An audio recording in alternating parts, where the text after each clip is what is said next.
The Holocaust was a systematic, bureaucratic, and state-sponsored persecution and murder of millions of Jews by the Nazi regime and its collaborators. Well, these ordinances kept coming, day after day, something new.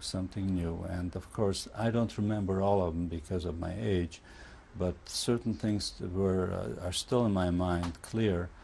I do remember the ordinance when it suddenly came out that all the Jewish people in the city had to either leave their homes or go into this ghetto. They had one section in Krakow that they sort of made a ghetto and they enclosed it, fenced it up. The Nazis who came to power in Germany in January 1933 believed that the Germans were racially superior and the Jews, deemed inferior, were an alien threat to the so-called German racial community.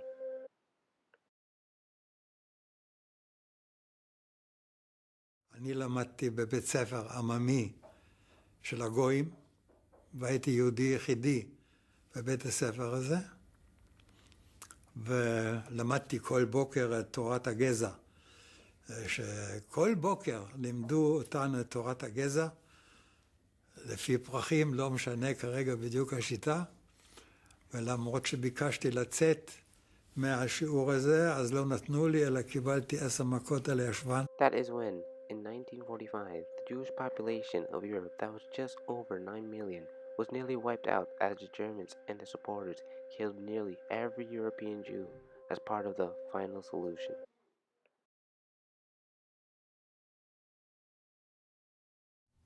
The final solution, which was planned in January of 1942 at a villa in Wannsee, which is called the Wannsee Conference, was that concept of the final solution of the Jewish problem. In German, they called it the Endlösung der Judenfrage. And there were 15 people who met at that villa. And Himmler and Heydrich and Eichmann among them decided that this was going to solve the problem. And it was then decided that the eventual goal to the solving of the Jewish problem was to build death factories, death camps. Awful event led to some of the most horrific experiences people only wish were nightmares.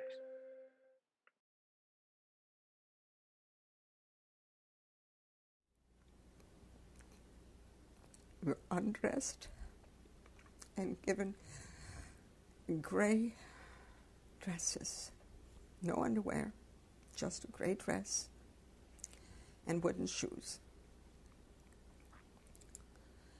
Then we were taken back to these barracks. On the way to the place where they shaved our heads and took our clothing, there was a big ditch where apparently people from the train who were too sick to move were put into these ditches with the dead, living with the dead.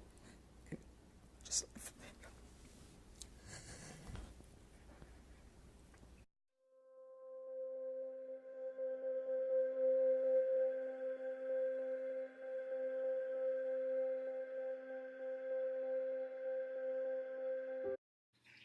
The afterword. These survivors went through horrendous trauma that no one should ever face in their lifetime. Sadly, every day less voices are heard from. There are less survivors to share their story with us due to dying of old age or by being wiped out by hate crimes still plaguing our world. It is important that we give our time to listen to these people and respect them as a primary source of such a catastrophic historic event. Still, anti-Semitism continues to plague our world. A new threat has arisen with Holocaust deniers and the upcomings of the new so-called neo-Nazis in the media.